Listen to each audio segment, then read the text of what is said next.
බෝධීන් වහන්සේ නමකගේ මළු ආමදලා පීඩා නැති හිතක් ලැබුවාලු. සෙල්ලමක්ද? අපේ හිත පැත්තට අපි හැරලා බැලුවොත් එහෙම මේ කාසේ හැමතිස්සෙම පීඩා. අපේ හිත බහුතරයක් ගොඩාක් වෙලාවට පීඩා වෙන්නේ තියෙන්නේ.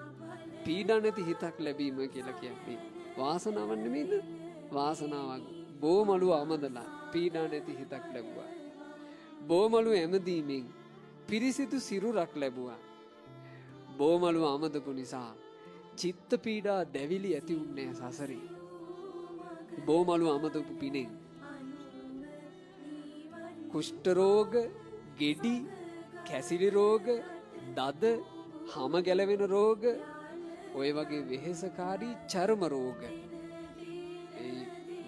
ඒවට අපි බොහෝ වෙලාවට කියන්නේ රෑෂ් කියලා. අන්න ඒ වගේ රෝග සසර ගමන පුරාවට හැදුනේ.